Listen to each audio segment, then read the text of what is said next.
নমস্কার, ট্র্যাক্টরি বাংলা সকলকে স্বাগত। এই মুহূর্তে ঘড়ি কাটা সন্ধ্যে 7টা মানে আপনারা জানেন এক কথায় অঞ্জনের সঙ্গে স্পেশাল শো। আজ যে বিষয় নিয়ে আলোচনা করব তা অত্যন্ত গুরুত্বপূর্ণ এবং অত্যন্ত সেন্সিটিভ। তার কারণ বাংলায় বসে মণিপুর ইস্যু নিয়ে আমরা কথা বলবো, যেখানে প্রতিনিয়ত একের পর এক হত্যালীলা চলছিল এবং শুধু তাই নয়, সেখানে দিনের পর দিন যেভাবে হিংসা চলাচ্ছিল সেটার উপর বেস করে বহুবার সুর চড়িয়েছেন কংগ্রেসের পক্ষ থেকে রাহুল গান্ধী। শুধু সুর চড়ানো নয়, একেবারে সরাসরি আক্রমণ করা হয়েছিল বিজেপিকে, প্রধানমন্ত্রী নরেন্দ্র মোদী বারবার করে সেই বিষয়ে কোনো রকম কথা না বলবো, যখন অবশেষে একটা প্রেস বিবৃতি দেয় শুরু হয়, সেখান থেকে শুরু হয় আরো বেশি ঝোল। তাই নয়, এরপরে অনেকটা সময় পেরিয়ে গিয়েছে, লোকসভা হয়েছে, লোকসভা ভোট হয়েছে, লোকসভা ভোটের পরেও শপথ গ্রহণ অনুষ্ঠানে রাষ্ট্রপতি দ্রৌপদী মুর্মু যখন যাবতীয় বিষয় নিয়ে কথা বলেন, তিনি বলেন আর্থিক দিক থেকে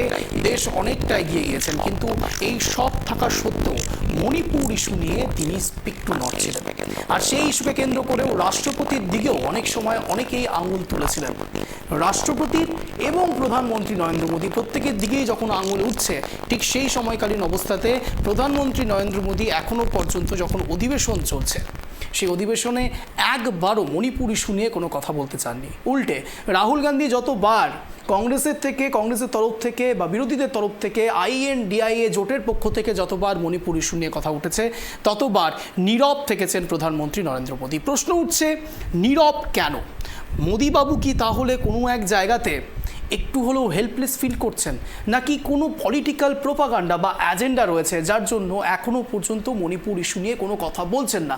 এমনটাই বলছে বিরোধী মহল থেকে। এবার বিরোধী মহলের কথা কতটা গুরুত্বপূর্ণ, কতটা রাইট, সেটা জানার চেষ্টা করব আগামী 1 ঘন্টায়। তার কারণ ইতিমধ্যেই আপনারা জানেন রাহুল গান্ধী বিরোধী দলনেতা, তিনি সরাসরি অধিবেশন শুধু নয়, এবার আবারও মণিপুরে গিয়েছেন এবং মণিপুরের সাধারণ মানুষের সঙ্গে কথা বলছেন, এবং সেখানে দাঁড়িয়ে সরাসরি সাধারণ মানুষের সঙ্গে কথা বলবার পর প্রধানমন্ত্রী নরেন্দ্র মোদীর সম্বন্ধে আবারও বিস্ফোরক হয়েছেন। এবার আবারও তার এক্স হ্যান্ডেলে তার পোস্ট করেছেন যে মণিপুর এখনও কাঁদছে, নীরব রয়েছে প্রধানমন্ত্রী নরেন্দ্র মোদী। আর ঠিক এই জায়গাতেই এক কথায় অঞ্জনের সাব প্রশ্ন। আমার প্রথম প্রশ্ন, 1 বছর হয়ে যাওয়া সত্ত্বেও কেন হিংসা শেষ হলো না মণিপুরে?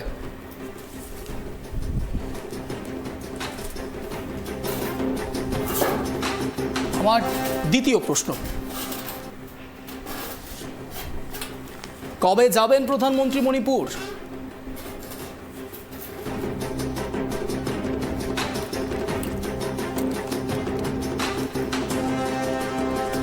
আমার তৃতীয় প্রশ্ন, মণিপুর ইস্যু নিয়ে অধিবেশনও উঠবে, কবে উঠবে কথা? আমার চতুর্থ এবং অন্তিম প্রশ্ন আপনাদের সামনে রাখবো। ভোট ব্যাংকের চিন্তা না করে সাধারণের সমস্যা সমাধান কোনোদিনও নজরে পড়বে না সরকারের? এই যাবতীয় বিষয় নিয়ে আগামী 1 ঘন্টায় জানার চেষ্টা করব, বোঝার চেষ্টা করব। আর ঠিক এই জায়গাতে আমার প্রথম প্রতিবেদন আপনাদের সামনে রাখছি, তারপর আসছি বিশদ আলোচনায়। দেখুন, 1 বছর হতে চলল মণিপুরের হিংসার ঘটনা। মণিপুর বিভাজিত হয়েছে 2 ভাগে। মণিপুরের মানুষের দিন কাটছে আতঙ্কে। মণিপুর নিয়ে বিস্ফোরক রাহুল গান্ধী। 8ম লোকসভার বিশেষ অধিবেশনে প্রধানমন্ত্রী নরেন্দ্র মোদীকে মণিপুর নিয়ে আক্রমণ করার পর ফের উত্তর পূর্বের পাহাড়ি এই রাজ্যে গিয়ে মানুষের দুরবস্থা দেখে আসার পরামর্শ দিলেন রাহুল গান্ধী। বৃহস্পতিবার দুপুরে হিন্দিতে লেখা এক এক্স বার্তায় একই সঙ্গে তার সাম্প্রতিক মণিপুর সফরের 5 মিনিটের একটি ভিডিও তুলে ধরেছেন কংগ্রেস সাংসদ। রাহুল গান্ধী লিখেছেন, মণিপুরে হিংসা শুরু হওয়ার পর আমি 3 বার এখানে এসেছি, কিন্তু দুঃখের বিষয় এই যে পরিস্থিতির কোনো সংশোধন হয়নি। আজও এই রাজ্য 2 ভাগ হয়ে রয়েছে। লোকসভার বিরোধী দলনেতা রাহুল মণিপুরের ত্রাণ শিবিরগুলোর ঘোরার ভিডিও পোস্ট করে লিখেছেন, প্রধানমন্ত্রী নরেন্দ্র মোদী যেন জাতিদাঙ্গা কবলিত এই রাজ্যে একবারের জন্য হলেও ঘুরে আসেন। 5 মিনিটের এই ভিডিও দেখিয়ে রাহুল লিখেছেন, কিছুই বদলায়নি, ঘর জ্বলছে, নির্দোষ মানুষের জীবন বিপদের মুখে এবং হাজার হাজার পরিবার ত্রাণ শিবিরে জীবন কাটাতে বাধ্য হচ্ছেন। রাহুলের পরামর্শ, প্রধানমন্ত্রীকে মণিপুরে এসে নিজে রাজ্যবাসীর সঙ্গে কথা বলে শান্তি ফিরিয়ে আনার আবেদন করা উচিত। কংগ্রেস পার্টি এবং ইন্ডিয়া জোট মণিপুরে শান্তি ফিরিয়ে আনার দাবিতে সংসদে পুরোদমে লড়াই চালাবে বলে দাবি করেন কংগ্রেস নেতা। 2023 সালের মে মাস থেকে এ নিয়ে 3 বার মণিপুর সফর করলেন রাহুল গান্ধী। ভিডিওতে রাহুল দেখিয়েছেন এখনও কত মানুষের চোখে জল রয়েছে। ত্রাণ শিবিরে আর কতদিন থাকতে হবে জানতে চেয়েছেন সেখানকার মানুষ। জিরিবাম ত্রাণ শিবিরের এক মহিলা বলছেন তার ঠাকুমা এখন সংঘর্ষ কবলিত এলাকায় রয়েছেন। তিনি কী অবস্থায় রয়েছেন, আদৌ বেঁচে আছেন কিনা তার কোনো খবর নেই। যদি তার সঙ্গে যোগাযোগ করাও যায় তাহলেও আমরা সেখানে যেতে পারবো না, তিনিও আমাদের কাছে চলে আসতে পারবেন না। অসমের থালাইয়ের একটি ত্রাণ শিবিরের এক মহিলা বলেন চিকিৎসার অভাবে তার ভাইয়ের মৃত্যু হয়েছে। সরকারের তরফে কোনো ওষুধপত্রের ব্যবস্থা করা হয় না। রাহুল তাকে প্রতিশ্রুতি দেন যে কংগ্রেস পার্টি সেখানে ওষুধ বন্টনের ব্যবস্থা করবে। চূড়াচাঁদপুরের একটি ত্রাণ শিবিরে রাহুল বলেন সরকার সংঘর্ষ থামাতে চাইলে এখনই পারে। মৈরাং শিবিরে আশ্রয় নেওয়া মানুষকে বলেন আমি লোকসভায় বিষয়টি তুলব, কিন্তু আপনাদের ঘরে ফেরাতে পারবো না, কারণ এটা একমাত্র সরকারই পারে। তবে কথা দিচ্ছি সংসদের পরবর্তী অধিবেশনেই আমি আপনাদের হয়ে কথা বলবো। Bureau report, tribe TV Bangla.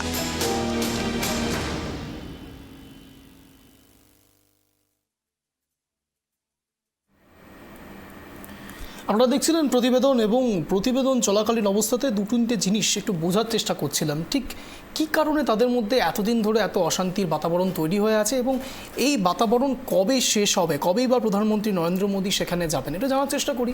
এখন আমরা পরিচয় পর্ব প্রথমে সারবো। আমাদের সঙ্গে ইতিমধ্যে জুড়ে গিয়েছেন বিজেপি সমর্থক অরিজিৎ মুখার্জি, আমাদের সঙ্গে জুড়ে গিয়েছেন কংগ্রেসের পক্ষ থেকে সুস্মিতা বিশ্বাস। আপনাদের দুজনকেই স্বাগত ট্রাইব টিভি বাংলা এক কথা অঞ্জনের এই শোতে। আমার প্রথম প্রশ্নই থাকবে অরিজিৎ বাবুর কাছে। অরিজিৎ বাবু, একটা বিষয় একটু পরিষ্কার করুন প্লিজ। আমি জানি আপনি বাংলাতে বসে রয়েছেন, প্রধানমন্ত্রী নরেন্দ্র মোদীর সঙ্গে আপনার এই বিষয় নিয়ে আলোচনা একেবারেই হওয়া সম্ভব নয়, আমি জানি। তা সত্ত্বেও জানার চেষ্টা করব, কবে যাবেন প্রধানমন্ত্রী নরেন্দ্র মোদী মণিপুরে? দেখুন, হাইকোর্টের একটি রায় দুটি সম্প্রদায়ের মধ্যে যে গন্ডগোল, এবং হাইকোর্টের রায় যেভাবে রায় দেওয়ার পরেও এই গন্ডগোলটা থামেনি। সরকার অবশ্যই সচেষ্ট সেটাকে থামানোর, এবং মণিপুরে যে ঘটনাগুলো ঘটছে প্রত্যেকটা মৃত্যু আজ পর্যন্ত যা যা ঘটেছে সেটাও যেমন দুঃখজনক, প্রতিটা ঘটনা দুর্ঘটনা প্রত্যেকটাই দুঃখজনক, এবং সত্যি এটা এটা কখনোই জাস্টিফাইড করার বিষয় নয়, আমরা করছিও না। দেখুন, কোনো গন্ডগোল একদিনে থামিয়ে দেওয়া এইভাবে যায় না। যেখানে দুটো সম্প্রদায়ের মধ্যে একটা বীভৎস লেভেলের গন্ডগোল সেখানে চলছে, এবং একে অপরের এগেনস্টে তারা ফিল্ডে মাঠে নেমে পড়েছে এবং একে অপরকে প্রহার করছে, সেখানে জাতি দাঙ্গার মতো একটা পরিস্থিতি তৈরি হচ্ছে, যেটা একদমই কাম্য না। কিন্তু আবারও আমি বলছি যে কংগ্রেস এত প্রশ্ন করছে, তারা একবার দেখুন না, এই বাংলায় যে নারীদেরকে নগ্ন করে হাঁটানো হচ্ছে, বিজেপির কথা বাদ দিন, সাধারণ মানুষকে পেটানো হচ্ছে ক্লাবে ক্লাবে চ্যাংদোলা করে। একাধিক জায়গায় তার জোট সঙ্গী, রাহুল গান্ধীর জোট সঙ্গী মমতা ব্যানার্জির সাথে তো দিল্লিতে ফিশ ফ্রাই বৈঠক করেন রাহুল গান্ধী, তো তার জোট সঙ্গীর জায়গায় ছেড়ে দিন।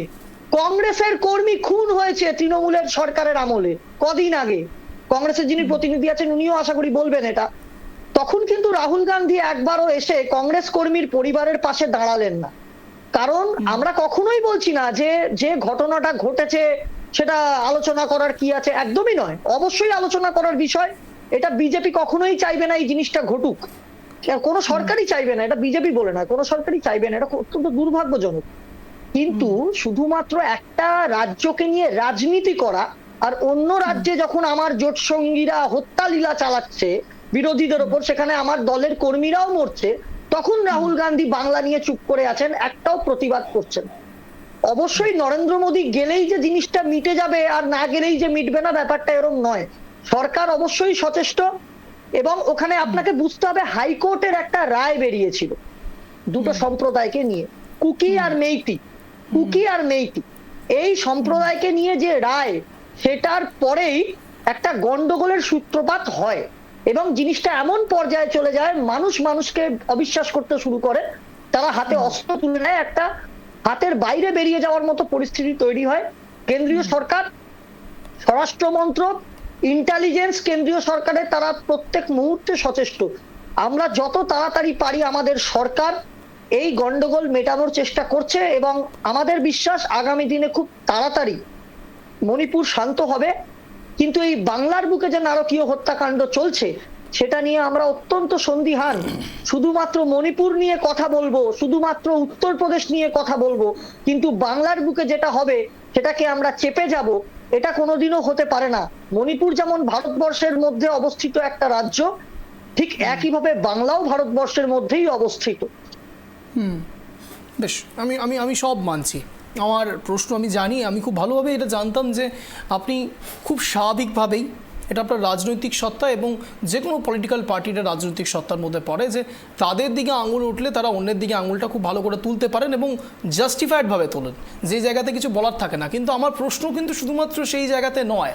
আমার প্রশ্ন, এতদিন ধরে প্রধানমন্ত্রী নরেন্দ্র মোদী লোকসভা ভোটে বিভিন্ন জায়গাতে র্যালি করলেন, প্রচার করলেন, কিন্তু মণিপুরের মতো এত এসেনশিয়াল জায়গা, সেই জায়গাতে এখনও পর্যন্ত একবার কুকি মেইতিদের নিয়ে তাদেরকে একটু সামান্যতম তাদেরকে বোঝানোর চেষ্টা, সেটা বিজেপির যে কোনো প্রতিনিধি দল করতে পারে। তার থেকেও বড় কথা, প্রধানমন্ত্রী নরেন্দ্র মোদীর একটা বাক্য অত্যন্ত ইম্পর্ট্যান্ট এখানে, কুকি মেইতি, তাই জন্য তো সে প্রধানমন্ত্রী। প্রধানমন্ত্রী শব্দটা ইটসেলফ একটা প্রচণ্ড ভারী শব্দ, ভ্যালুয়েবল শব্দ। তার একটা মন্তব্য সাধারণ মানুষের ওপর অনেকটা প্রভাব ফেলে। অরিজিৎ বাবু, দেখুন, আমি আপনাকে আবার বলছি, আপনাকে বুঝতে হবে এটাও তদন্তের বিষয়। আমি একদম কোট আনকোট বলছি, এটাও খুব তদন্তের বিষয় যে এই যে গন্ডগোলের সূত্রপাত, এই গোষ্ঠীগুলোর পেছনে কোনো বিদেশি শক্তির মদত আছে কিনা। বিদেশি শক্তির মদত যে বর্ডার ক্রস করে ঢুকে তারা ঝামেলা লাগাবে সেটা নয়, বিদেশি শক্তির মদত আছে কিনা এটাও কিন্তু তদন্ত সাপেক্ষ। আমি বলছি না যে হ্যাঁ ওটাতে কোনো আমাদের আমরা ওটা দেখে নেবো, ওটা সলভ হয়ে যাবে, এরকম ব্যাপারটা নয়। আমরা গেলাম, প্রধানমন্ত্রী গেল, বলে দিল, হয়ে গেল, ব্যাপারটা এরকম নয়। যখন দুটো সম্প্রদায়ের মধ্যে একটা পরিস্থিতি তৈরি হয়েছে উত্তেজনামূলক, সেই জায়গায় আপনি জানেন যে কোর্টের রায়ের পরেও যখন গন্ডগোল লাগছে, মানে যারা গন্ডগোলটা পাকাচ্ছে তারা কোর্টকেও মানে না। এর অর্থ হলো তারা এতটাই উত্তেজনা প্রবণ জায়গায় পৌঁছে গেছে, সেটা কোর্টের ওপরে চলে যাচ্ছে, প্রধানমন্ত্রী তো দূরের কথা। সুতরাং এই যে দুটো জাতির সংঘর্ষ লেগেছে সেটাকে বারবার করে থামানোর চেষ্টা করছে ভারত সরকার, কিন্তু সেখানে যদি ইমিডিয়েট কেউ গিয়ে সেটাকে ডাইরেক্টলি হ্যান্ডেল করার চেষ্টা করে, সেটা হয়তো পরিস্থিতি আরো খারাপ হতে পারে। অবশ্যই কেন্দ্রীয় সরকার সেটাকে ক্লিন করার এবং জিনিসটাকে সর্ট আউট করার চেষ্টা করছে, কিন্তু সেটা একদিনে এইভাবে যে কোনো পরিস্থিতি যে হয় ক্লিয়ার হয়ে যাবে সেটা নাও হতে পারে, সময় লাগবে অবশ্যই। আমার কাছে যেটুকু অনেকটা শান্ত এবং সেখানে আগের থেকে যথেষ্ট শান্তি ফিরে এসেছে। হ্যাঁ, তবে বিক্ষিপ্তভাবে কিছু ঘটনা ঘটছে আমরা দেখতে পাচ্ছি, সেটাও আগামী দিনে সর্ট আউট হবে। কারণ কিছু বিদেশি শক্তির মদত তো অবশ্যই থাকতে পারে ভারত সরকারকে বিপাকে ফেলার জন্য, কিছু ইস্যু তৈরি করার জন্য। কারণ ভারত সরকার যদি দুর্বল হয়, শুধু যে বিরোধীরা শক্তিশালী হবে তা নয়, বিদেশি শক্তিরাও শক্তিশালী হবে। এবং কোথাও কোথাও আমরা দেখেছি যে আমাদের ভারতবর্ষের কোনো বিরোধী নেতা, ভারতবর্ষের বিরোধী দলের নেতা, রাজ্যের নয়, ভারতবর্ষের বিরোধী দলের নেতা, তাদের বক্তব্য আর পাকিস্তানের সংসদে দাঁড়ানো মন্ত্রীর বক্তব্য একদম হুবহু মিলে যায়। সুতরাং এর থেকেই খুব আমরা ভয় পাই যে কোথাও গন্ডগোল হলে এই যোগসাজশটা বৈদেশিক শক্তির সাথে অন্য কারুর নেই তো, যারা এই উস্কানিমূলক আচরণ করে ভেতর থেকে এই গন্ডগোলটাকে আরো বাড়িয়ে দিচ্ছে, যেখানে হাইকোর্টের রায়ের পর গন্ডগোল লাগছে। হাইকোর্ট তো চায় ব্যাপারটা মিটিয়ে দিতে, হাইকোর্টের রায় দেওয়ার পরেও গন্ডগোল লাগছে। সুতরাং এটা এত ইজি ব্যাপার নয়, এটা তদন্ত করে অবশ্যই সর্ট আউট করতে হবে। ভারত সরকার অবশ্যই চেষ্টা করছে অঞ্জনদা, আমরা আশাবাদী এটা সর্ট আউট হয়ে যাবে খুব তাড়াতাড়ি। বেশ, আমি সরাসরি চলে যাব এবার সুস্মিতা ম্যাডামের কাছে। ম্যাম, যে জিনিসটা নিয়ে বারবার করে বিজেপির সমর্থক থেকে শুরু করে বিজেপির যাবতীয় উচ্চ নেতৃত্বরা বলছেন যে মণিপুর ইস্যু নিয়ে তারা যথেষ্ট সেন্সিটিভ এবং তারা যথেষ্ট সিরিয়াস এই বিষয়টা নিয়ে, এবং আস্তে আস্তে ধীরে ধীরে মণিপুরের যাবতীয় অশান্তি কমবে। সেই সময়কালীন অবস্থাতে আপনাদের প্রধান নেতা, ঊর্ধ্বতন নেতা রাহুল গান্ধীর মতো এখন এতটা বলিষ্ঠ নেতা, যাকে বলা যেতে পারে এক কথায় ফেলে দেওয়ার মতো নয়, সেই জায়গাতে সেই ব্যক্তি বারবার করে এই বিষয়টিকে টার্গেট করে, সুশীলা ম্যাম কথা শোনা যাচ্ছে? হ্যাঁ, বেশ, সেই জায়গাতে রাহুল গান্ধী বারবার করে সেই বিষয়টিকে রাজনীতির আঙিনায় নিয়ে আসার চেষ্টা করছেন, এমনটাই বলছেন বিরোধী শিবির। কেন করছেন আপনারা? বিরোধী শিবিরের টনক নড়েছে রাহুল গান্ধী মণিপুর গেছে বলে? যাই হোক, ভালো লাগলো, অন্তত টনক তো নড়েছে মণিপুর নিয়ে। এবার আসা যাক মোদ্দা কথায়। কোনো রাজনীতির আঙ্গিনায় ফাঙ্গিনায় যাচ্ছে না, এগুলো একদম বাজে কথা। আজকে গত বছর, আমরা জানি গত বছর ৩রা মে থেকে এই ঘটনাটি শুরু হয়েছিল, এবং এই ঘটনাতে আজকের দিনে দাঁড়িয়ে যা পরিস্থিতি ওই ৩রা মের পরে ছিল, আজকের দিনের পরিস্থিতিও তাই একই রয়েছে। 200-র উপরে লোক মারা গেছে, 1000-এর উপরে লোক ঘর ছাড়া, লোকের খাবারের সংস্থান নেই, ট্রিটমেন্টের সংস্থান নেই। মানে একটা পিকুলিয়ার কন্ডিশনের মধ্যে মণিপুরের লোকেরা রয়েছে। এবং মণিপুর থেকে, যার জন্য ভারতবর্ষের যখন পূর্ব থেকে পশ্চিমে যাত্রা করলো রাহুল গান্ধী ন্যায় যাত্রা, মণিপুর থেকেই যাত্রা শুরু করেছিলেন। এবং তার আগেও রাহুল গান্ধী এই নিয়ে 3বার গেলেন। তার আগেও রাহুল গান্ধী গেছিলেন, গিয়ে সমস্ত ক্যাম্পে ভিজিট করেছিলেন। সেখানে কোনো রাজনীতি করতে যায়নি, তিনি গেছিলেন যে সেই মানুষগুলোর সমস্যা কি।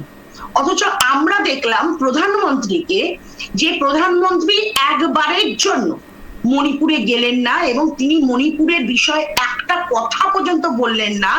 যখন সংসদে তুলকালাম চললো এই মণিপুর নিয়ে, তারপরে ঠিক 30 সেকেন্ডের জন্য সংসদ থেকে বেরিয়ে তিনি মণিপুর নিয়ে বললেন। তারপরে আজ পর্যন্ত কোনো স্টেটমেন্ট নেই, তার কোনো ভূমিকা নেই, তার কোনো যাওয়া নেই, কোনো কিছু নেই সেই মানুষগুলোর কাছে গিয়ে তার প্রবলেম শোনানি।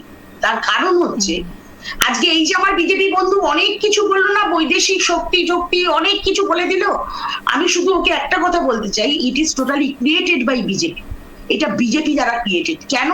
এবার সেই প্রশ্নে আসবো। তুমি তো অনেক কিছু, মানে রাহুল গান্ধীর সাথে পাকিস্তানের মন্ত্রীর ভাষা এক পাচ্ছ বিরোধী নেতার সাথে। তোমরা তো সব জায়গায় আবার লুঙ্গি পরা মানুষের গন্ধ পাও আর মাংসের গন্ধ পাও। তা সেই জন্য সেই জায়গায় দাঁড়িয়ে আমাদের একটু বলতেই হবে, যারা আমরা সর্বধর্মে বিশ্বাসী, আমরা যারা ইউনিটি ইন ডাইভার্সিটির কথা বলি, সেখানে আমরা এখানে কোনো রাজনীতি করতে বিরোধী দলনেতা যাইনি। বিরোধী দলনেতা গেছে এই মানুষগুলোর প্রবলেম শুনতে। আজকে বিনা ট্রিটমেন্টে কেউ মারা গেছে, কারোর ভাই, কারোর বাড়ির লোকের সন্ধান নেই, তারা বাড়ি ফিরতে চায়। রাহুল গান্ধী কি বলেছেন? রাহুল গান্ধী পরিষ্কার ভাষায় বলেছেন, আমি লোকসভার পরবর্তী অধিবেশনে আমার বক্তব্যে আমি অবশ্যই আমার ভয়েস রেজ করব। আমাদের তরফ থেকে আমরা বিভিন্নভাবে এই দলকে চাপ দেব যাতে সরকার কোনো পদক্ষেপ নেয়। কিন্তু আমরা তো সরকারে নেই, সুতরাং আমরা অ্যাসিওর করতে পারবো না যে তোমাদের আমরা বাড়ি ফেরাতে পারবো কি পারবো না। আমার মনে হয় এই কথাটা একদম ক্লিয়ার অ্যান্ড কাট কথা, মানে কোনো এখানে কোনো রাগ ঠাগ নেই। আর আমি বলি আমার বিজেপি ভাই বন্ধুকে যে এই রাজনীতিটা তোমরা ছাড়ো, এই হিন্দু মুসলিম এই রাজনীতিগুলো করো না। পাকিস্তানি, সব জায়গায় পাকিস্তানি গন্ধ পাও। এবং সবচেয়ে বড় কথা হচ্ছে, যেই রাম মন্দির নিয়ে এত কিছু হলো, সেই রাম মন্দিরে দেখলে তো অযোধ্যায় তোমরা হেরে গেলে, আর সেই রাম মন্দিরের মাথার ছাদ দিয়ে কিন্তু এখন জল পড়ছে। আর রামপথ যে তৈরি করেছিলে ঘটা করে, যেখানে রামের ছবির থেকে নরেন্দ্র মোদীর ছবি বেশি ছিল, সেই রাজপথে রামপথে কিন্তু এখন জল ভাসছে, ফেটে রাস্তা ফেটে জল উপরে জল ভাসছে। বলো তুমি তো অনেক কিছু এডুকেশন আনলে, আমি একটু বলে নি, তারপর তুমি বলো আগে হাত তুলে কি হবে।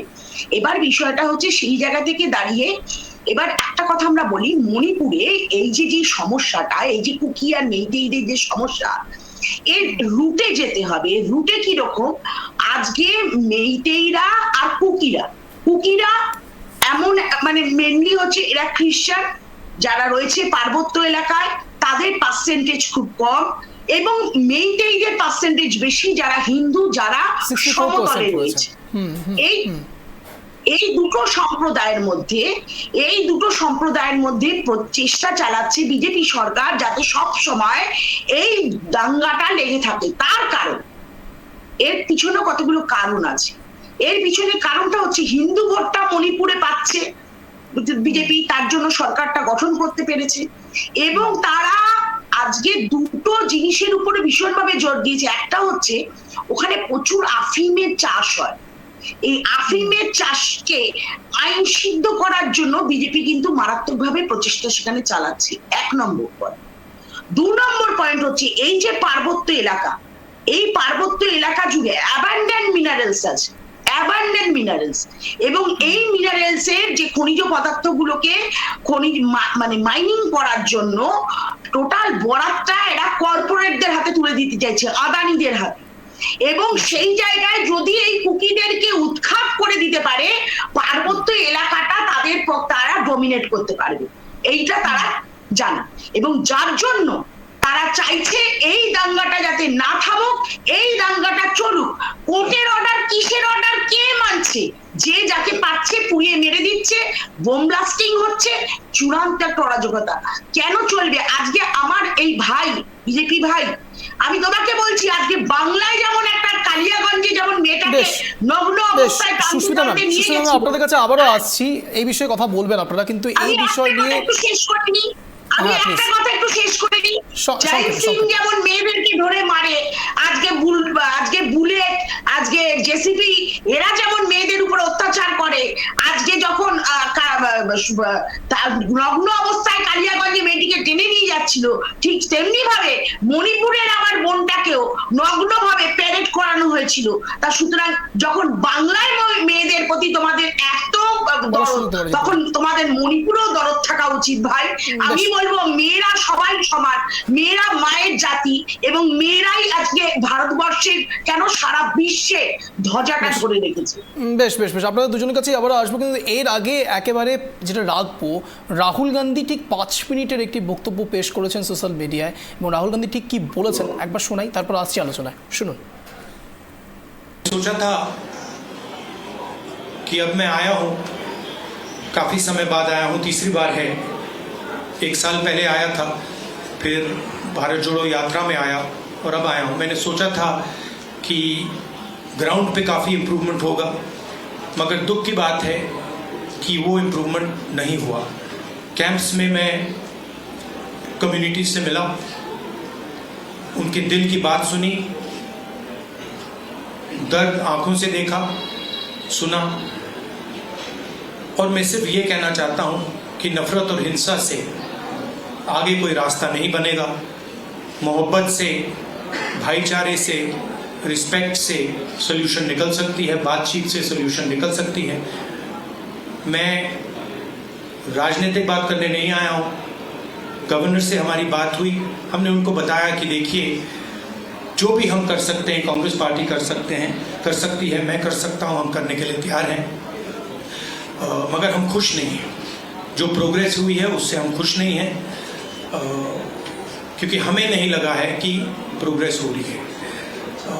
आखिरी बात मैं कहना चाहता हूँ, और मैं प्रधानमंत्री से रिक्वेस्ट करता हूँ कि वो देश के प्रधानमंत्री हैं, मणिपुर एक प्रदेश है, और प्रधानमंत्री को बहुत पहले विजिट करना चाहिए था, मगर मणिपुर को ज़रूरत है कि हिंदुस्तान के प्रधानमंत्री यहाँ आए और जो यहाँ हो रहा है उसको समझने की कोशिश करें, और जनता की जो आवाज़ है, जनता का जो दुख है, दर्द है, उसको सुनें। इससे बहुत फ़ायदा होगा, मणिपुर की जनता में कॉन्फिडेंस आएगी।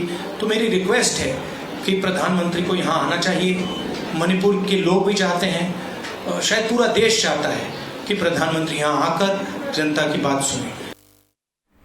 যতটা দুঃখ আপনাদের একেবারে বাংলার মেয়েদের জন্য হয়, ততটা দুঃখ আপনাদের মণিপুরের মহিলাদের জন্য হওয়া উচিত, এমনটা বক্তব্য পেশ করলেন সুস্মিতা ম্যাম। অরিজিৎবাবু, আপনার কাছে আসবো, এই প্রশ্নটা তো থাকবে, তার সঙ্গে সঙ্গে আরও একটা প্রশ্ন সংযোজন করব। বারবার যেটা বলা হচ্ছে, রাহুল গান্ধীও বলছেন একই কথা, বিরোধী দলনেতা হিসেবে প্রধানমন্ত্রী নরেন্দ্র মোদীর একবার হলেও আসা উচিত। রাহুল গান্ধী সরাসরি গভর্নরের সঙ্গে দেখা করতে যাচ্ছেন, অনুসুয়া উইকির সঙ্গে, এবং তারপরেও রিলিফ কিন্তু কিছুতেই আসছে না মণিপুরে। কেন এখনও পর্যন্ত মণিপুরে রিলিফ আনানো যাচ্ছে না? আপনারা অনেক রকম এক্সপ্লেনেশন দিতে পারেন, কিন্তু গ্রাউন্ড রিয়ালিটিটা কিন্তু অত্যন্ত হার্শ। অরিজিৎ বাবু, আমি প্রথমে কয়েকটা প্রশ্নের উত্তর দিয়ে আমি আবারও বলছি যে সুস্মিতাদির নেতা রাহুল গান্ধীজি কেন একবারও বাংলায় আসছেন না? উনি এত মণিপুর যাচ্ছেন, বাংলায় আসছেন না কেন? তার মানে ওনার কথা অনুযায়ী মণিপুরের মেয়েরা যদি মেয়ে হয়, বাংলার মেয়েরা মেয়ে নয়, তাই রাহুল গান্ধী বাংলায় আসছেন। 2 নম্বর, অযোধ্যা বিধানসভায় ভারতীয় জনতা পার্টি জিতেছে, যে লোকসভার অন্তর্গত সেটা হেরেছে বিজেপি। কিন্তু অযোধ্যা বিধানসভায় ভারতীয় জনতা পার্টি এগিয়ে আছে। আমি তথ্যটা সংশোধন করে দিলাম সুস্মিতা দিক। 2 নম্বর, রাহুল গান্ধীর বক্তব্য পাকিস্তানের সাথে মিলে যায় এটা আমি বলিনি একবারও। আমি বলেছি কংগ্রেস নেতাদের বক্তব্য পাকিস্তানের সাথে মিলে যায়। সুস্মিতা দি নিজেই রাহুল গান্ধীর নামটা বললেন, তার মানে উনি নিজেই প্রমাণ করলেন যে রাহুল গান্ধীর বক্তব্য পাকিস্তানের সাথে মেলে, এটা কিন্তু আমি বলিনি। 3 নম্বর বলি, হিন্দু ভোটে মণিপুরে বিজেপি জিতছে। এই যে হিন্দু ভোট, মুসলিম ভোট, কংগ্রেস যে এই মানে সাম্প্রদায়িক ভোটের রাজনীতিতে বিশ্বাসী, সেটা সুস্মিতাদির কথা থেকেই পরিষ্কার। আমি সুস্মিতাদিকে ব্যক্তিগতভাবে এটা আমি কখনোই মনে করি না, উনি অনেক ভালো বক্তা, সুবক্তা, ওনাদের বাধ্যবাধকতা আছে, দলের হয়ে বলতে হয়, উনি বলছেন। কিন্তু আমি আবারও বলছি যে ভারতীয় জনতা পার্টি বা এনডিএ এর সরকার তারা কখনোই চায় না যে অ্যালিগেশন সুস্মিতা দি লাগালেন বিজেপি বা ভারতীয় জনতা পার্টি বা এনডিএ এর ওপর, যে তারা চায়, এটার প্রমাণ যদি না দিতে পারেন এই বক্তব্যের বিরুদ্ধে কিন্তু কঠোর আইনি পদক্ষেপ হতে পারে। কারণ ভারত সরকার কোন স্টেটমেন্টে কি বলেছেন যে তারা চান এটা চলুক? কোন স্টেটমেন্ট যদি না দেন নরেন্দ্র মোদী নিজে বা ভারত সরকার নিজে, তার মানে এটা নয় যে ভারত সরকার এটা চায়। সম্পূর্ণ ভিত্তিহীন। কারণ যদি অশান্তি হয় সেটা ভারত সরকারের বিপক্ষে যায়, সেই সিচুয়েশনটা ভারত সরকারের বিপক্ষে যায়, তাহলে ভারত সরকার কেন চাইবে মণিপুরে অশান্তি হোক? এর থেকেই প্রমাণিত উনি ভিত্তিহীন অভিযোগ করেছেন। 2 নম্বর, আমার খুব পরিষ্কার কথা, মণিপুর, উত্তরপ্রদেশ, বাংলা এগুলোকে আপনারা আলাদা করে দেখতে পারেন, কিন্তু আমরা আলাদা চোখে দেখি না, আমরা একভাবেই দেখি। মণিপুরে যেটা হচ্ছে সেটাও জঘন্য অপরাধ, সেটাও চেষ্টা করা হচ্ছে আটকানোর। বাংলাতেও একই জিনিস হচ্ছে, কিন্তু বাংলার বেলায় রাহুল গান্ধী, রেখা শর্মা এখনো পর্যন্ত মণিপুরে কতবার গিয়েছেন? আমি শেষ করে নি। রেখা শর্মা মণিপুরে কতবার গিয়েছেন এটা যেমন প্রশ্ন, রেখা শর্মা বাংলায় আসার পর যে সাংসদ আপনাদেরকে 2 পয়সার সাংসদ বলেছিল, এই 2 পয়সার সাংবাদিক বলেছিল, মহুয়া মৈত্র, তাদের বিরুদ্ধেও তো আপনাদের প্রতিবাদ করা উচিত। আমাদের চেয়ারম্যানের বিরুদ্ধে যে বাজে অপমানজনক কথাটা বলা হলো, আমি আবার বলছি, দেখুন, মহিলারা অবশ্যই তারা আমাদের মা, তারা আমাদের বোন। মণিপুরে যদি একজন মহিলাকে নগ্ন করে হাঁটানো হয়, সেটাও যেমন স্টেটমেন্ট দেওয়া হয়েছে ভারতীয় জনতা পার্টি, কেন সব দলের পক্ষ থেকে সেটা অপরাধ, তাকে শাস্তি অবশ্যই দেওয়া হবে। কিন্তু এটাও ঠিক, বাংলার বুকে যখন মহিলাদেরকে নগ্ন করে হাঁটানো হয়, পিচমোড়া করে বেঁধে মারা হয়, তখন এই কংগ্রেস, এই ভারতবর্ষের বুকে এই রাজ্যের কংগ্রেস যতই লাফালাফি করুক, অধীর চৌধুরীর মতো নেতা, যাদেরকে আমি শ্রদ্ধা করি, যতই রাজনৈতিক বিরোধিতা থাক, মল্লিকার্জুন খার্গের মতো নেতার কাছে তাদেরকে মাথা নত করতে হয়। কারণ মল্লিকার্জুন খার্গে মমতা বন্দ্যোপাধ্যায়কে সমর্থন করেন, রাহুল গান্ধী মমতা বন্দ্যোপাধ্যায়কে সমর্থন করেন। ওরা এই রাজ্যে তৃণমূল যে অত্যাচার সন্ত্রাস চালাচ্ছে, মহিলাদের ইজ্জত নিয়ে লুটছে, এই জয়ন্ত সিং, জেসিবি, তাজিমুল, এদের বিরুদ্ধে রাহুল গান্ধী কথা বলে না, বলবেও না। কারণ ইন্ডি জোটের 29 সাংসদের সমর্থন রাহুল গান্ধীর দরকার, তাই মণিপুর নিয়ে শুধুমাত্র রাজনীতির রুটি সেকছেন রাহুল গান্ধী। আর ধর্মের কথা বলছেন দিদি, যে রাহুল গান্ধী মহাদেবের হাতের সাথে কংগ্রেসের হাতের তুলনা করেন, যে রাহুল গান্ধী হিন্দু হিন্দু হিন্দু, হিংসা হিংসা হিংসা বলেন, তার কাছ থেকে আমরা ধর্মের কথা শুনবো না। বেশ, অনেকক্ষণ সময় দিলাম আপনাকে, শুধু একটা কথা বলবো, উইথ ডিউ রেসপেক্ট অরিজিৎ বাবু, আপনি সংবাদ মাধ্যমের দিকে প্রশ্ন তুললেন যে মহুয়া মৈত্রের প্রসঙ্গে। না না না, ভুল করছেন। আমি বলেছি সাংবাদিকদের যারা 2 পয়সার সাংবাদিক বলে, আপনি ভুল আমাকে কোট করবেন না, সরি। একেবারে আপনাকে আমি কোনো ভুল কোট করছি না, গোটা কথাটা শুনে নিন আগে। আমি বলার এটাই চেষ্টা করছি যে আপনি এটা বোঝাবার চেষ্টা করলেন যে সাংবাদিকদের যারা 2 পয়সার বলছেন, তার সেও যেমন রেখা শর্মা এগেনস্টে যে কথা বলেছে পাজামা প্রসঙ্গে, আপনি সম্ভবত সেই কথাটাই বলার চেষ্টা করলেন, এবং সেই বিষয়ে আমাদের বলা উচিত। আমরা বলেছি কি বলিনি সেটা পরবর্তীকালে প্রমাণ করে দেবো, কিন্তু তার আগে না না, আপনি বলেননি, আমি বলিনি, আপনারা অবশ্যই বলেছেন। বেশ অরিজিৎ বাবু, আমি এই জায়গাতে সরাসরি সুস্মিতা ম্যাডামের কাছে চলে আসবো। ম্যাম, যা বললেন আপনি হাত তুলছিলেন, আপনি তো উত্তর দেবেন, তার সঙ্গে সঙ্গে এটাও তো খুব সত্যি কথা, রাহুল গান্ধী কেন এখনো পর্যন্ত এ বাংলায় আসছেন না? সুস্মিতা ম্যাম। বাবা, আমাদের দলের কথা তো ও সবচেয়ে ভালো জানে, কে কার কাছে মাথা নোয়াচ্ছে। অধীর চৌধুরী মল্লিকার্জুন খাড়গের কাছে মাথা নোয়াচ্ছে নাকি নোয়াচ্ছে না। যাই হোক, মানে আমি দেখছি মানে বিজেপির নেতারা এখন গান্ধীজি আর নেহরুকে নিয়ে আলোচনা করে, কিন্তু সাভারকার গডসেকে নিয়ে আলোচনা করে না। আমি দেখছি বিজেপিরা এখন শ্যামাপ্রসাদ মুখোপাধ্যায়কে ভুলে গিয়ে এখন ইন্দিরা গান্ধীর কথা বলে। যাই হোক, খুব ভালো লাগছে, সেটা নেগেটিভ ভাবেই হোক পজিটিভ ভাবেই হোক, আলোচনা তো করছে, ভালো কথা, আলোচনা করুক। কংগ্রেস মুক্ত ভারতবর্ষ তৈরি করার যে স্বপ্ন দেখেছে, স্বপ্ন সত্যি করতে হবে। সেই স্বপ্ন সত্যি করতে গিয়ে 243-এ নেমে গেছে। যাই হোক, এবার বিষয়টা হচ্ছে, আমি প্রথম কথা ওকে বলি যে কংগ্রেস নেতার সাথে কংগ্রেস বিরোধী নেতা বলেছিল, বিরোধী দলনেতা, এই কথাটা বলেছিল, রাহুল গান্ধীর নাম বলেনি, কিন্তু বিরোধী দলনেতা। বর্তমানে বিরোধী দলনেতা রাহুল গান্ধী, সুতরাং রাহুল গান্ধীর কথাই যে, তাই জন্য আমি বলেছি। এবং এই একটাই নাম আপনাদের স্বরাষ্ট্রমন্ত্রী অমিত শাহ এবং আপনাদের প্রধানমন্ত্রী নরেন্দ্র মোদী জপ করে যাচ্ছে সারাদিন, সুতরাং এই একটা নামই উঠে আসবে, যে যার নাম জপ হচ্ছে তার নামই তো উঠে আসবে। 1 নম্বর পয়েন্ট। 2 নম্বর পয়েন্ট হচ্ছে, আপনি বললেন রাহুল গান্ধী বাংলায় আসেনি, রাহুল গান্ধী বাংলায় কোনো বক্তব্য রাখেনি, তার কারণ 29টা সিটের দরকার রাহুল গান্ধীর সমর্থনে, তাই জন্য।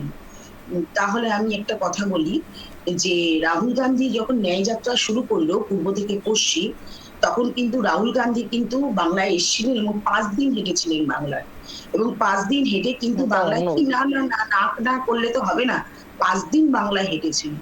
এবং 5 দিন বাংলায় হেঁটেছেন তিনি, শিলিগুড়ি থেকে শুরু করে একদম টুয়ার্ডস নর্থ থেকে মেদিনীপুর হয়ে মালদা হয়ে লাস্টে বেরিয়ে গেছেন ঝাড়খণ্ডে। তা সুতরাং আমাদের রূপটা সেরকমই ছিল। তা সুতরাং বাংলায় রাহুল গান্ধী আসেনি এবং বাংলায় সমস্যা শুনিনি। আমি একটু ইন্টারাপ্ট করছি আপনাকে, সুস্মিতা ম্যাম। এটা আগের ঘটনা। আমি অরিজিৎ বাবু আসবো। সুস্মিতা ম্যাম আপনার কাছে একটা, প্লিজ অরিজিৎ বাবু আসবো আপনার কাছে। সুস্মিতা ম্যাম আপনার কাছে আসতে চাইছি। সুস্মিতা ম্যাম, আপনি একটা রুটের কথা বললেন, রুটটা যদি কাইন্ডলি আরো একবার বলেন। কথাটা হচ্ছে যে যখন আমাদের ন্যায় যাত্রা হয়েছিল পূর্ব থেকে পশ্চিম, সেই পূর্ব থেকে পশ্চিমের যাত্রাটা শুরু হয়েছিল মণিপুর থেকে, টুয়ার্ডস যখন আমাদের ওয়েস্ট বেঙ্গলে ঢুকলো শিলিগুড়ি থেকে, শিলিগুড়ি হয়ে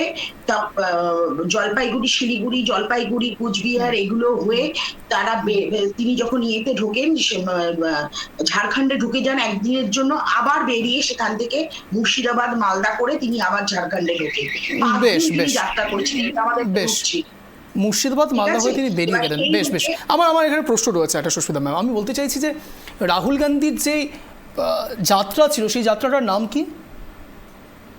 ন্যায় যাত্রা, ভারত জোড়ো ন্যায় যাত্রা। তার মানে আপনি বলতে চাইছেন বাংলার শিলিগুড়ি থেকে মালদা অবধি শুধু অন্যায় হয়েছে, বাকি কোনো জায়গাতে অন্যায় হয়নি, তাই জন্য ন্যায় যাত্রাটা শুধুমাত্র ওই ঘুরপথ হয়ে বেরিয়ে গিয়েছেন। না, আপনি আমার কথাটাকে ডিস্টর্টেড করে দিয়ে আপনি তো ওয়েটা ঘুরিয়ে দিলে চলবে না। মানে এটা হচ্ছে না বলছেন। আজকে যখন, এক সেকেন্ড, লেট মি ফিনিশ, তারপর আপনি আমাকে প্রশ্ন করবেন, আপনার প্রশ্নের আমি উত্তর দেব।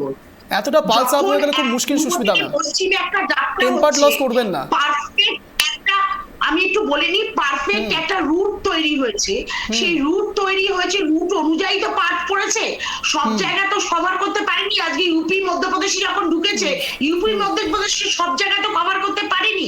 ইট ইজ কোয়াইট ইম্পসিবল আপনি যেটা বলছেন, এবং এই ইম্পসিবলটাকে আপনি এস্টাবলিশ করতে চাইলেই তো আমি মেনে নেব না, 1 নম্বর কথা। 2 নম্বর কথা হচ্ছে, আমরা যারা মুখপাত্র রাজ, আমরা যারা প্রদেশ কংগ্রেসের মুখপাত্র, আমরা রোজ মিডিয়ার সামনে বসে আমরা কিন্তু কোনো সময়ের জন্য বলি না তৃণমূল ধোয়া তুলসী পাতা, তৃণমূলের কোনো দোষ নেই, বাংলায় যা হচ্ছে তার একদম ক্ষমাযোগ্য, বাংলায় তেমন কোনো দুর্নীতি হচ্ছে না, কোনো সন্ত্রাস নেই, কিচ্ছু নেই। আমরা সবসময় বলি বাংলায় দুর্নীতি এবং সন্ত্রাসের বিরুদ্ধে আমাদের তৃণমূলের সাথে লড়াই আছে, থাকবে।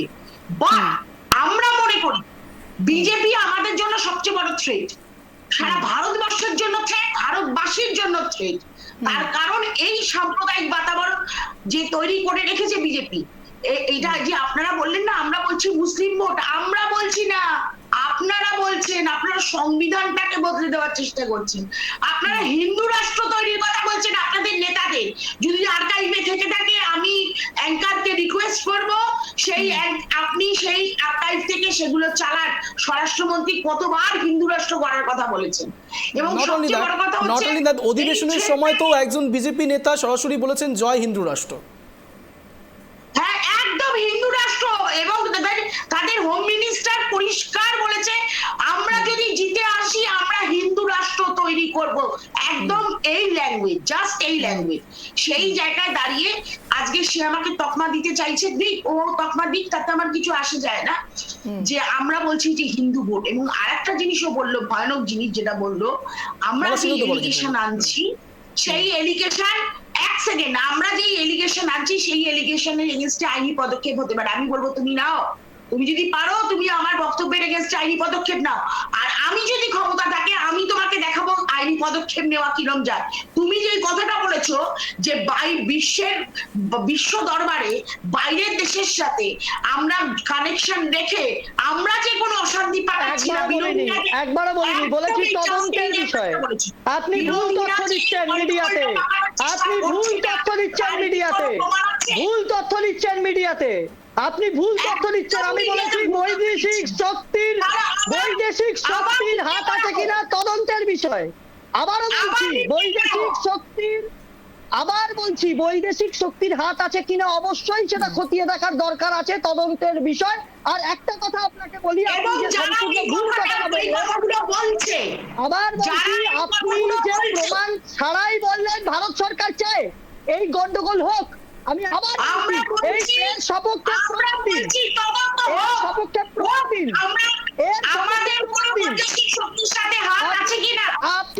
আপনি প্রমাণ ছাড়া কি করে বলতে পারেন ভারত সরকার দাঙ্গা চাইছে? আপনি কি করে বললেন ভারত সরকার দাঙ্গা চাইছে? আপনি কি করে বলতে পারলেন একটা সরকারের বিরুদ্ধে আপনি দাঙ্গা করে বললেন?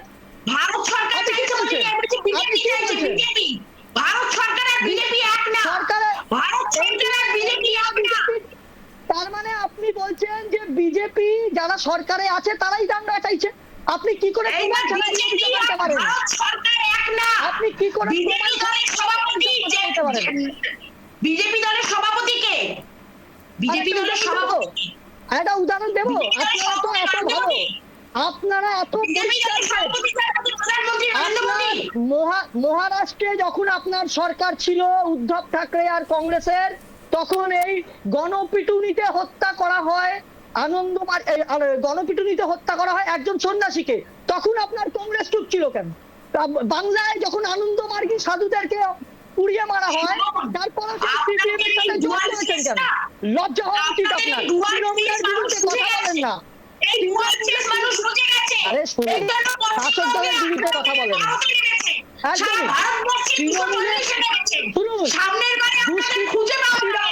দুষ্কৃতীরা বাংলায় অত্যাচার চালাচ্ছে, আপনারা কোনো প্রতিবাদ করেন না।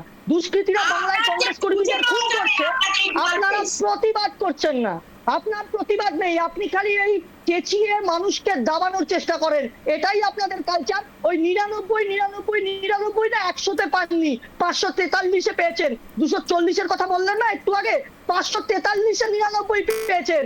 আজকে যারা গণতন্ত্রকে হত্যা করেছিল এমার্জেন্সি তৈরি করে, তাদের মুখে এইসব বড় বড় কথা মানায় না দিদি, সেই কংগ্রেসের মুখে মানায় না। সংবিধানটাকেই ধ্বংস করে দিতে চাইছে। বেশ বেশ, আমি এই পর্যায়ে দুজনকেই থামাচ্ছি। না প্লিজ, সুস্মিতা ম্যাম প্লিজ। অঞ্জনদা আপনার কাছে রিকোয়েস্ট, এত চেঁচালে কিছু শোনা যাচ্ছে না, প্লিজ আসতে বলুন।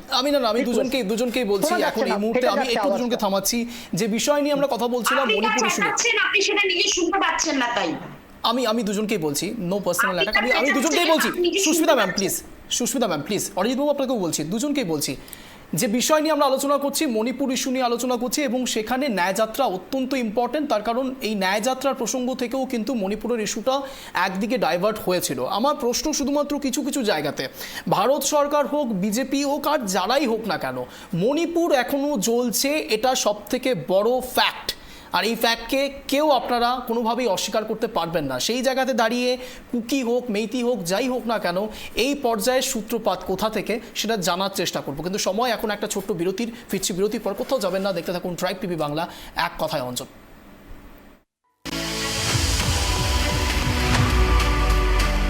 এলাকার সমস্যা তুলে ধরবো।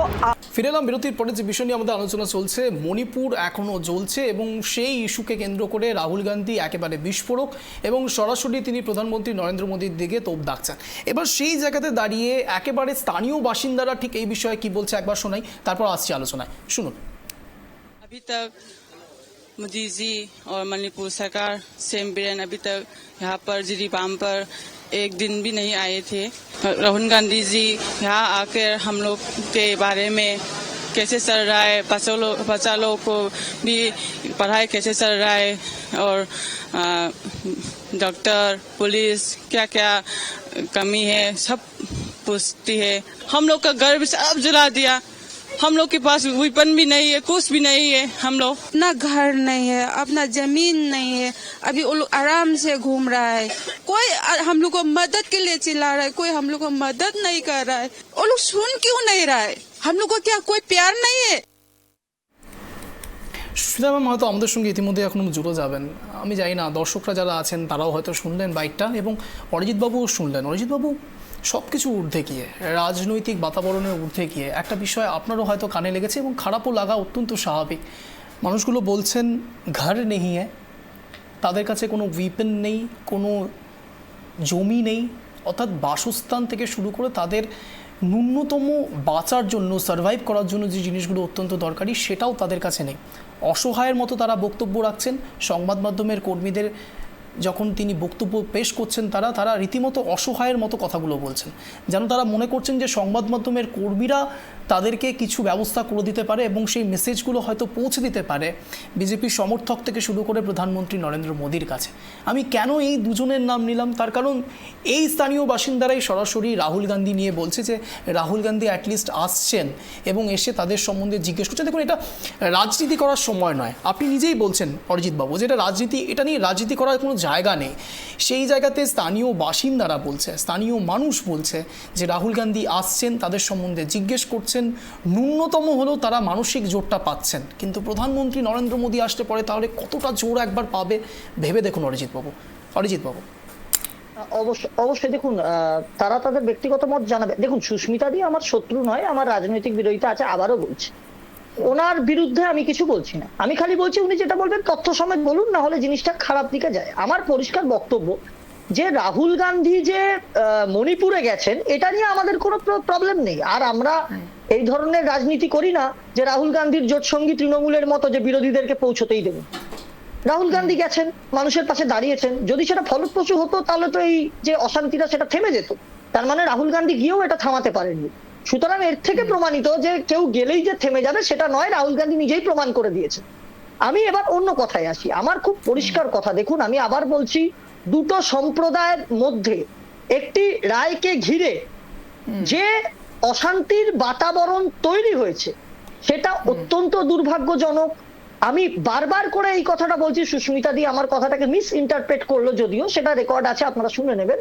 আমি বারবার বলছি যে কাউকে সাহায্য করার জন্য কোন বৈদেশিক শক্তির হাত আছে কিনা সেটা অবশ্যই তদন্ত করে দেখা দরকার। শুধু যে সব ঘটনায় রাজনৈতিক চর্চার জন্য বা ক্ষমতার জন্য হবে, বিজেপি করবে, কংগ্রেস করবে, সেটা নাও হতে পারে। বৈদেশিক কোন শত্রুদের হাতও থাকতে পারে। আমরা আগেও দেখেছি বিভিন্নবার ভারতবর্ষের বুকে কিরকম বৈদেশিক শক্তির আক্রমণ হয়েছে। তখন হয়তো আমরা বালাকোট এয়ার স্ট্রাইকের মতো শক্তিশালী পদক্ষেপ দেখতে পাইনি। তখন হয়তো কংগ্রেস তার প্রমাণ চেয়েছিল, প্রশ্ন তুলেছিলেন যে ভারতবর্ষের সৈনিক যারা বালাকোট এয়ার স্ট্রাইক করে তাদের মানে এই কার্যক্ষমতা নিয়ে প্রশ্ন তুলেছিলেন। তারা এই প্রমাণ চেয়েছিলেন, এই মমতা বন্দ্যোপাধ্যায়, কংগ্রেস, এরা প্রমাণ চেয়েছিল, এই বিরোধীরা, যে বালাকোট এয়ার স্ট্রাইকের প্রমাণ দাও। তো আমার কথা হচ্ছে যে আমি আবার বলছি, এখানে রাজনীতির বিষয় নয়। রাহুল গান্ধী বা নরেন্দ্র মোদী তারা গেলেই যে জিনিসটা সলভ হয়ে যাবে অশান্তির বাতাবরণটা, এটা নয়। আমি আবার বলছি, তাহলে যদি রাহুল গান্ধী যাওয়ার জন্য যদি মিটে যেত তাহলে তো প্রমাণ হয়ে যেত যে মোদী যায়নি, রাহুল গান্ধী গিয়ে মিটিয়ে দিয়েছে।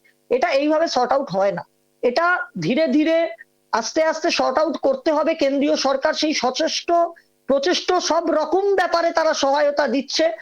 যেমন উনি বললেন যে একসাথে সব জায়গায় পৌঁছানো সম্ভব নয় রাহুল গান্ধীর পক্ষে, সরকারের পক্ষেও তো প্রত্যেকটা কোনায় কোনায় পৌঁছানো এক দুদিনের বা কয়েক মাস বা এক বছরের মধ্যে সম্ভব না, সেটাও সময় লাগে।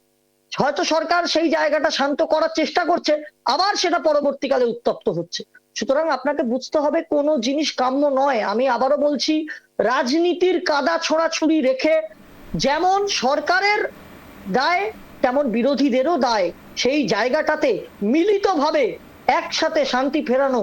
এবং মণিপুর বলে নয়, এই বাংলার বুকে যখন বিজেপির কর্মী বা সাধারণ মানুষ মারা যায় এবং আমি সব মানছি অরিজিৎ বাবু, রাহুল গান্ধীর জানানো এই কথাগুলো আপনি বলেছেন অরিজিৎ বাবু। আমার স্পেসিফিক একটা প্রশ্ন রয়েছে, তারপরে আমি সুস্মিতা ম্যাডামের কাছে যাব। অরিজিৎ বাবু, নেক্সট অধিবেশনে তাহলে প্রধানমন্ত্রী নরেন্দ্র মোদী খোলাখুলি মণিপুর নিয়ে আলোচনা করবেন, মানে আপনারা করছেন মণিপুর নিয়ে আলোচনা, তাই তো? দেখুন, আমি আবার বলছি, আমি তো এত বড় মাপের ভারতবর্ষের নেতা হয়ে যায়নি, বা আশা করি আমরা কেউই নই যে আমি বলে দেবো যে প্রধানমন্ত্রী কি বলবে। সুতরাং প্রধানমন্ত্রী তিনি দেশের একটা সর্বোচ্চ পদে রয়েছেন, তিনি বলবেন। রাষ্ট্রপতি আছে মাথার ওপর, আমাদের প্রধানমন্ত্রীজি রয়েছেন, ভারতবর্ষের আরো স্বরাষ্ট্রমন্ত্রী রয়েছেন। আজকে ভারত সরকারের একাধিক প্রশাসনিক যারা দায়িত্বে রয়েছেন তারাও এই ব্যাপারটা নিয়ে অবশ্যই খতিয়ে দেখছে। বেশ বেশ, আমি সুস্মিতা ম্যামের কাছে আসবো। সুস্মিতা ম্যাম, আপনারা যেমন বলছেন যে রাহুল গান্ধী থেকে শুরু করে আপনারা কংগ্রেস নেতারা অধিবেশনে মণিপুর নিয়ে কথা তুলবেন, সেই জায়গাতে অরিজিৎ বাবু বলছেন যে নিশ্চয়ই তারা ভেবে দেখবেন এবং পরবর্তীকালে তিনি সেই জায়গাতে নেই। প্রধানমন্ত্রী নরেন্দ্র মোদী কী করবেন বা না করবেন সেটা বলা না গেলেও তারাও আলোচনায় আসবে। আমার প্রশ্ন সুস্মিতা ম্যাম আপনার কাছে, রাহুল গান্ধী গিয়েও সেরকমভাবে কোনো প্রভাব ফেলতে পারেনি মণিপুরে। সুস্মিতা ম্যাম, অরিজিৎ বাবু বলছেন। একটু প্রশ্নটা আবার একটু করুন সুস্মিতা ম্যাম, প্রশ্নটা রিপিট করুন। হ্যাঁ নিশ্চয়ই। অরিজিৎ বাবু বলছেন যে রাহুল গান্ধী সেখানে গিয়েও মণিপুরে গিয়েও কোনো আদতে লাভ কিছু হয়নি, যে ঘটনা সেরকম ঘটনাই রয়ে গেছে। সুস্মিতা ম্যাম, দেখুন, রাহুল গান্ধী যে মানুষের পাশে গিয়ে দাঁড়াচ্ছে, এই পাশে গিয়ে দাঁড়িয়ে যে আশ্বাসটুকু দিচ্ছে যে লোকসভায় তারা এইটাকে নিয়ে তাদের ভয়েস রেজ করবে, সেটা নিয়ে তারা বলবে এবং পরবর্তী সেশনে এটা নিয়ে আলোচনা হবে, আমার মনে হয় এটাও একটা সমাধান সূত্র হতে পারে। কারণ বিরোধীরা যদি সবাই মিলে হাউসে অন্তত এইটাকে উত্থাপন করে এই সমস্যার সমাধান করার চেষ্টা করে। আজকে আমার বিজেপি যে বন্ধু তিনি বললেন, আমি তাকে এটা সাধুবাদ জানাবো যে সবাই মিলে যদি প্রচেষ্টা করে সেখানে শান্তি ফিরিয়ে আনতে পারে, সেই মানুষগুলোর যদি একটু স্বস্তি হয়, আমার মনে হয় তার জন্য রাহুল গান্ধী 3 বার কেন, রাহুল গান্ধী 10 বার যাবে। অন্তত রাহুল গান্ধী তো গেছে, প্রধানমন্ত্রী কি একবার যাবার প্রয়োজন বোধ মনে করলেন না? উনি সমস্যার না মেটাতে পারতেন, উনি মানুষগুলোর এই দুরবস্থা, এই মানুষগুলোর পাশে গিয়ে তো দাঁড়াতে পারতেন, এই মানুষগুলোর কাছ থেকে শুনতে তো পারতেন, আশ্বাস দিতে পারতেন। এই মানুষগুলো যদি প্রধানমন্ত্রী যেত, তাদের কাছে তার কাছ থেকে আশ্বাস পেত, তাহলে তাদের মনে কত বড় একটা শান্তি হতো। সেই জায়গায় দাঁড়িয়ে আমি আমার বন্ধু, এই বিজেপির বন্ধুকে বলবো, তুমি নিজে একবার নিজের মনকে প্রশ্ন করে দেখো যে প্রধানমন্ত্রী সেখানে যাওয়া উচিত ছিল কি ছিল না, তাদের সমস্যাটা শোনা উচিত ছিল কি ছিল না। আজকে যে জায়গায় দাঁড়িয়ে মানুষ ঘর ছাড়া, মানুষের ট্রিটমেন্ট নেই, খাবার নেই, মানুষের অন্ন বস্ত্র বাসস্থান নেই, বেসিক নিডস গুলোই, শিক্ষা স্বাস্থ্য এগুলোই নেই তাদের কাছে, তারা কি করবে? একেবারে অন্তিম পর্বের দিকে আমরা যাচ্ছি, এবার সরাসরি বেশ অরিজিৎ বাবু এবং সুস্মিতা ম্যাম আপনাদের কাছে আবারও আসবো, কিন্তু তার আগে টুইটে একেবারে এক্স হ্যান্ডেলে রাহুল গান্ধী ঠিক কি বক্তব্য পেশ করেছে ফুল স্ক্রিন একবার দেখাতে বলবো। মণিপুরে হিংসা শুরু হওয়ার পর আমি 3 বার এখানে এসেছি, কিন্তু দুঃখের বিষয় এই যে পরিস্থিতির কোনো সংশোধন হয়নি, আজও এই রাজ্য দুভাগে ভাগ হয়ে রয়েছে। ঠিক এই মন্তব্যই করেছেন রাহুল গান্ধী সরাসরি তার এক্স হ্যান্ডেলে। প্রধানমন্ত্রী নরেন্দ্র মোদী যেন জাতিদাঙ্গা কবলিত এই রাজ্যে একবারের জন্য হলেও ঘুরে আসেন। তিনি আরও কী লিখেছেন, তিনি বলেছেন কিছুই বদলায়নি, ঘর চলছে, নির্দোষ মানুষের জীবন বিপদের মুখে এবং হাজার হাজার পরিবার ত্রাণ শিবিরে জীবন কাটাতে বাধ্য হচ্ছেন, এক প্রকার বাধ্য হচ্ছেন। রাহুল গান্ধী এগুলোই লিখেছেন সরাসরি তার এক্স হ্যান্ডেলে। এবং প্রধানমন্ত্রী মণিপুরে এসে নিজের রাজ্যবাসীর সঙ্গে কথা বলে শান্তি ফিরিয়ে আনার আবেদন করা উচিত। কংগ্রেস পার্টি এবং ইন্ডিয়া জোট মণিপুরে শান্তি ফিরিয়ে আনার দাবিতে সংসদে পুরো দমে লড়াই চালিয়ে যাবে বলে দাবি করেন কংগ্রেস নেতা। এই মন্তব্য পেশ করেছিলেন সরাসরি রাহুল গান্ধী, বিরোধী দলনেতা,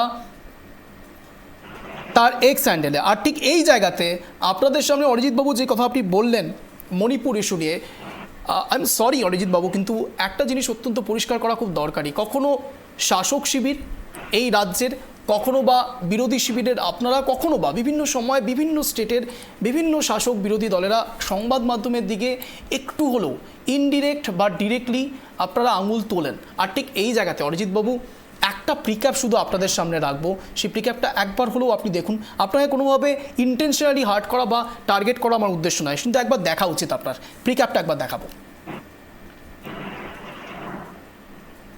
সময়টা 1952 সাল। একেবারে হয়তো আপনাদের মনে থাকবে জ্যোতি বসু এবং বিধানচন্দ্র রায়ের মধ্যে দ্বৈরথ, এবং সেখানে দাঁড়িয়ে যখন জ্যোতি বসু যাচ্ছেন বিধানচন্দ্র রায়ের এগেনস্টে কথা বলবার জন্য, তখন বিধানচন্দ্র রায় জ্যোতি বসুকে বলছেন একটু কিছু খেয়ে যান, না হলে হারাতে পারবেন না। এটা ছিল সৌজন্যতার রাজনীতি এই বাংলার। কিন্তু এখনকার দিনের রাজনীতি মানেই শুধু অকথা আর কুকথা। সবটাই চাইলাম দর্শকদের উপরে। আর এরকম টান শো দেখার জন্য প্রতিদিন নজর রাখতে হবে ট্রাইব টিভি বাংলার পর্দায়। এই জিনিসটা কেন দেখালাম অরিজিৎবাবু, আপনি নিশ্চয়ই বুঝতে পেরেছেন। এটা সেদিনকার ফুটেজ যেদিন মহুয়া মৈত্রকে নিয়ে কথা হচ্ছিল। অরিজিৎবাবু, আমি একেবারে অন্তিম রঙে চলে এসেছি। আপনাদের দুজনকে এবার 1 মিনিট করে স্ট্যান্ড পয়েন্ট রাখার সুযোগ দেবো। প্রশ্ন থাকবে একটাই, ভোট ব্যাংকে চিন্তা না করে সাধারণের সমস্যার সমাধান কোনোদিনও নজরে পড়বে না সরকারের? অরিজিৎবাবু, আপনার 1 মিনিট স্ট্যান্ড পয়েন্ট রাখার সুযোগ, আনইন্টারাপ্টেড, বলুন। আমার একটাই প্রশ্ন, মণিপুরে 3 বার গেলেন তো আপনি, এটা রিকোয়েস্ট রাহুল গান্ধীজির কাছে, সুস্মিতাদির দলের কাছে, অন্তত একবার বাংলায় এসে বলুন না আমার জোট সঙ্গী তৃণমূল কংগ্রেস যে হত্যা লীলা বাংলায় চালাচ্ছে সেটা নক্কারজনক। একবার বাংলায় এসে বলুন না আমার জোট সঙ্গী এই বাম যারা আনন্দমার্গী সাধুদের জ্বালিয়ে পুড়িয়ে মেরেছিল, অভিযোগ উঠেছিল, তারা আমার জোট সঙ্গী হলেও তারা অপরাধ করেছে। একবার বলুন না মহারাষ্ট্রে আমার জোট সঙ্গী উদ্ধব ঠাকরের সরকার কিছুই করেনি, আমার সরকার বসেছিল জোট সরকার, যখন মহারাষ্ট্রের পালঘরে সন্ন্যাসীদের পিটিয়ে মারা হয়। বলতে পারবেন না, শুধুমাত্র একটা রাজ্য নিয়ে পড়ে থাকবেন। আমি বলছি দায়িত্ব নিয়ে, মণিপুরে যেটা হচ্ছে অত্যন্ত গর্হিত অপরাধ। কংগ্রেসের হিম্মত নেই এটা বলার অন্য রাজ্যে তাদের রাজ্যে যা যা হয়। আমি বলছি ভারতীয় জনতা পার্টির সরকার, এনডিএর সরকার, ভারত সরকার, তারা সচেষ্ট, তারা কোনোদিনও এটাকে স্পেয়ার করবে না। এবং সেখানকার রাজ্য সরকার যদি এটাকে ট্যাকেল না করতে পারে, তারা তার বিরুদ্ধেও কড়া পদক্ষেপ নেওয়ার জন্য আগামী দিনে এগোবে এবং মণিপুর শান্ত হবে। কিন্তু কংগ্রেস এই রাজনীতিটা শুধুমাত্র ভোট ব্যাংকের জন্য করে। বেশ, একেবারে সুস্মিতা ম্যামের কাছে আসবো, অন্তিম রণে চলে এসেছি। প্রশ্ন একটাই থাকবে, ভোট ব্যাংকের চিন্তা না করে সাধারণের সমস্যা সমাধান কোনোদিনও নজরে পড়বে না সরকারের? আপনার 1 মিনিট স্ট্যান্ড পয়েন্ট রাখার সুযোগ শুরু হচ্ছে। কি করবে বলুন, বাংলায় জায়গা করতে পারছে না, এত চেষ্টা করেও একদম 18 থেকে 12টাতে চলে গেল, তার মধ্যে টোটালটাই ব্যাকফুটে। এখন বাংলায় যদি রাহুল গান্ধী এসে একটু বলেন তাহলে ওনাদের ভালো হয়, আবার এগেইনস্টে যদি বলে তাহলেও ভালো হয়। সরি মিউট করে সম্পর্ক রয়েছে। এখন যাই হোক, আমরা যে আমাদের সাথে জোট সঙ্গীদের নিয়ে চলতে গেলে, সরকার রাখতে গেলে যেমন কিছু কিছু বাধ্যবাধকতা থাকে, ঠিক সেরকম ভাবে জোট সঙ্গীদের যদি জোট সঙ্গীরা অন্যায় করে তার বিরুদ্ধেও কংগ্রেস সোচ্চার হতে জানে। কারণ ভারতবর্ষের মানুষই দেখেছে, লালু যখন ইউপিএ 1 এর সময় কংগ্রেসের সাথে ছিল, সে সময় লালুর জেল হয়েছিল। তারপরে পরবর্তী ক্ষেত্রে রাজা যখন ইয়ের সাথে জড়িয়ে পড়েছিল, বিভিন্ন অন্যায় এবং মানে দুর্নীতির সাথে জড়িয়ে পড়েছিল, রাজার জেল হয়েছিল, কানি মজির জেল হয়েছিল, কালমাদির জেল হয়েছিল আমাদের সরকার থাকাকালীন। কিন্তু আমরা কিন্তু অজিত পাওয়ার, হেমন্ত বিশ্ব শর্মা কিংবা শুভেন্দু অধিকারী কিংবা অজিত পাওয়ারের মতো লোকেদের আমরা কিন্তু সেফ করিনি।